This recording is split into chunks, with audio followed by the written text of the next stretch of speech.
Good morning. Welcome to today's knee-jerk devotional for Tuesday, June 1st, 2021. Daily spiritual insight for the short attention span. Our passage this morning is Luke 17:11 through 19. It goes like this. It happened that as he made his way toward Jerusalem, he crossed over the border between Samaria and Galilee. As he entered a village, 10 men, all lepers, met him. They kept their distance, but raised their voices, calling out, "Jesus, Master, have mercy on us." Taking a good look at them, he said, "Go, show yourselves to the priests." They went, and while still on their way, became clean. One of them, when he realized that he was healed, turned around and came back, shouting his gratitude, glorifying God. He kneeled at Jesus' feet, so grateful. He couldn't thank him enough. And he was a Samaritan. Jesus said, "Were not 10 healed? Where were the 9? Can none be found to come back and give glory to God except this outsider?" Then he said to him, "Get up, on your way. Your faith has saved you." For most of our trips, we start with a word of prayer and asking God to bless our trip and keep us safe. So far, every single trip, God has answered that prayer.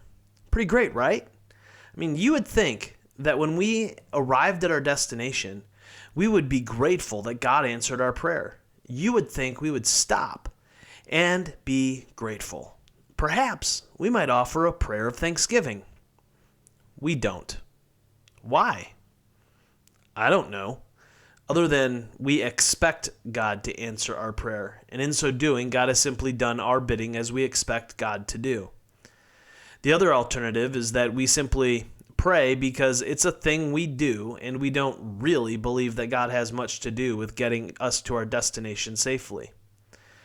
Either way, it's not a great look for the pastor. It's like this story. There were 10 lepers, and all asked Jesus to heal them. Only one showed gratitude, and it wasn't those in Jesus' community.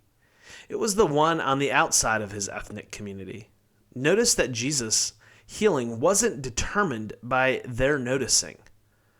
They were simply healed on their way. But the joy and wonder and celebration of the one that did notice is what makes it remarkable. Why didn't the other 9 notice or celebrate or offer gratitude? Perhaps they felt entitled to their healing by Jesus. They just expected the healing because, of course, Jesus would heal them. The outsider noticed and was reconciled at a deeper level, and this brought a greater sense of joy and celebration. How many things do we miss each day that are cause of celebration? How much joy do we miss out on because we feel a sense of entitlement? Try to notice the little things today, the little joys that you didn't earn, and celebrate them. How do our lives change if they are focused on celebration? Until tomorrow, love well, my friends.